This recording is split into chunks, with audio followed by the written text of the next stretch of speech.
Ministra de Igualdad de Oportunidades. ¿Cómo está? Buenas noches, bienvenida, un placer.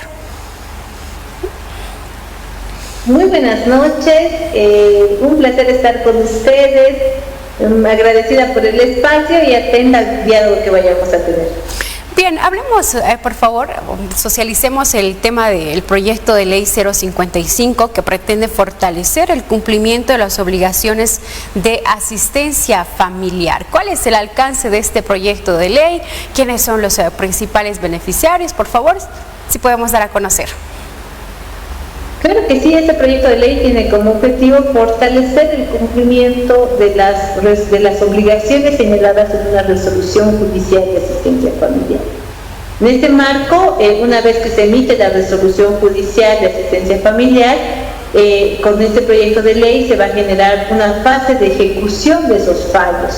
Se va a crear un sistema a cargo del Gobierno Nacional que se encargará de poner restricciones, se encargará de poner limitaciones en el ejercicio de derechos de las personas que sean declaradas como deudoras o deudores de asistencia familiar. Es importante señalar que de acuerdo al Código de Familias son beneficiarias o beneficiarios las hijas respecto de sus padres. También pueden ser los padres respecto de sus hijos, también los cónyuges, dependiendo de la situación económica en la que se puedan encontrar. También señalan algunos casos particulares como los de discapacidad. La asistencia familiar en el caso de los hijos se da hasta los 25 años de edad. En el caso de los adultos mayores es de forma indefinida y en el caso de las personas con discapacidad, dependiendo del tipo de discapacidad, puede superar los 25 años de edad. Esta asistencia familiar comprende el mínimo vital, es decir, los gastos que se requieren para alimentación, vestimenta, salud, educación, los mínimos para sobrevivir como ser humano. En este marco, este proyecto de ley está pensado, si bien en todas las beneficiarias y beneficiarios, pero enfocados particularmente en nuestras hijas e hijos, que como consecuencia de la ruptura de nuestros padres, pues tenemos que estar expensas de las decisiones que vayan a tomar y en muchos casos a través de resoluciones judiciales. Este sistema, este registro nacional va a almacenar el 100% de resoluciones judiciales de asistencia familiar. El sistema se va a encargar a través del enlace con cuentas bancarias acreditadas ante la autoridad judicial de monitorear, hacer un seguimiento y un reporte a los jueces cuando los deudores no cumplan por 3 meses consecutivos o 5 meses discontinuos, y a partir de eso ese sistema abrirá una nueva base de datos para almacenar el listado de las deudoras y deudores de asistencia familiar. Este listado va a ser de acceso hacia todas las instituciones señaladas en el propio proyecto de ley, quienes le van a empezar a hacer limitaciones. Por ejemplo, si esa persona, una deudora o deudor, quiere salir del país, en el momento de que pase un paso migratorio, pues le van a impedir el paso hasta que pague su asistencia. Cuando quiere ir a registrar un bien inmueble de derechos reales, no va a poder hacerlo hasta que pague la sentencia. Cuando va al registro civil para casarse, contraer nupcias, tampoco va a poder hacerlo hasta que pague su asistencia. Cuando necesite acceder a un plan nacional financiado por el Estado, no va a poder hacerlo si no paga la asistencia. Si quiere acceder al servicio público, a la función pública y es un deudor, tampoco va a poder acceder porque va a ser un requisito no ser deudor para entrar al servicio público.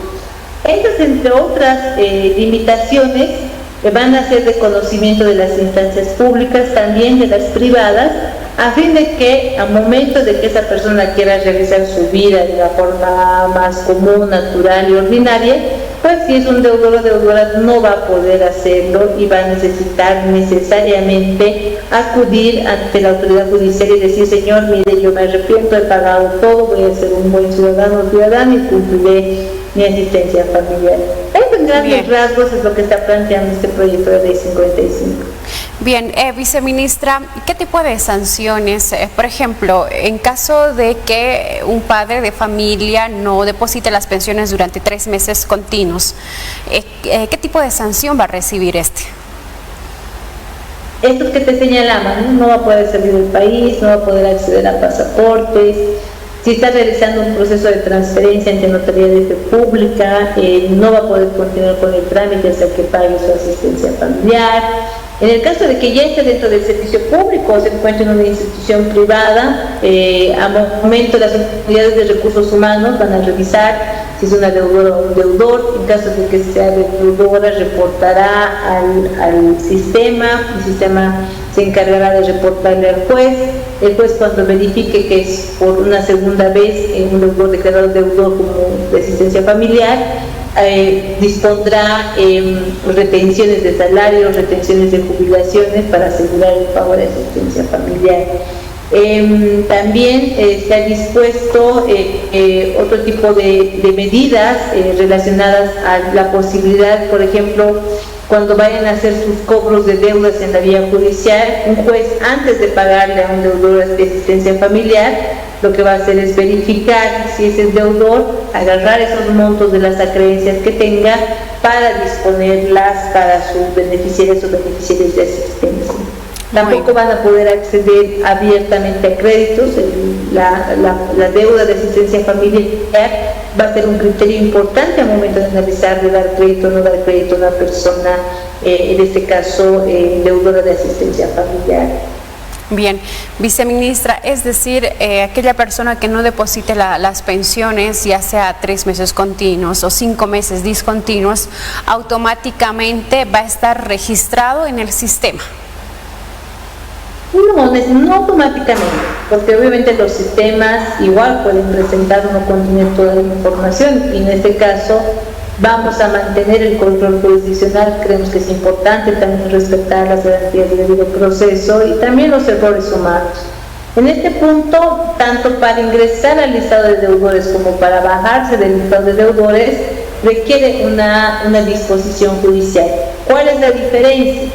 Que la disposición judicial tiene que ser oficiosa, no solamente esperar la solicitud de partes, que los jueces o los juzgados van a tener acceso a información respecto al cumplimiento e incumplimiento de asistencias familiares, lo van a tener en línea en el momento, no van a necesitar pedir información a nadie, eso va a ser automático.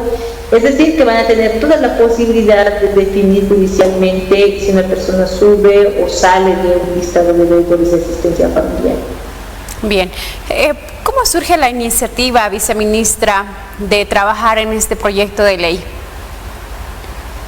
Son varios, ¿no? Uno, reitero, ustedes recordarán los casos de feminicidio contra mujeres que por ir a cobrar la asistencia familiar, por ir a pedir manutención para sus hijos, fueron victimadas. Entonces no podemos seguir dejando a las compañeras particularmente solas a momento de exigir el pago de asistencia familiar. Ellas ya han hecho su trabajo y han cumplido su deber ciudadano de acudir a la autoridad judicial para que lo que no ha podido solucionar en casa, pues lo resuelva un juez. En esa línea vamos a prevenir las violencias, vamos a desnaturalizar la forma de violencia económica en la que se traduce la ausencia de pago de asistencia familiar. Por otro lado, hemos visto que hay un disvalor en este momento en las familias en Bolivia.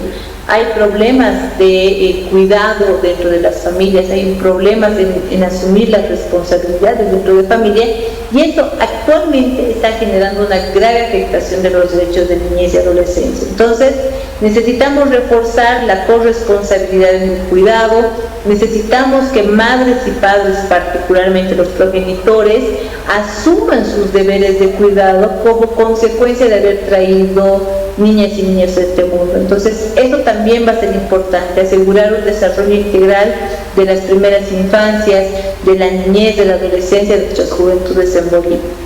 Bien, viceministra, ¿este proyecto de ley todavía está a la espera para ser tratado en el legislativo?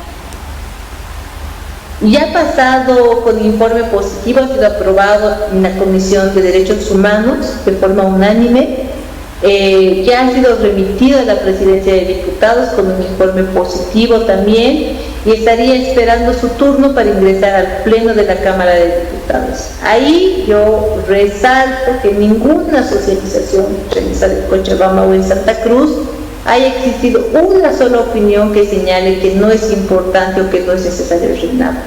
Así que ese tipo de argumentaciones solamente la esperaríamos de desobligadas o desobligados. Por tanto, espero que en diputados este proyecto de ley pueda ser aprobado por unanimidad.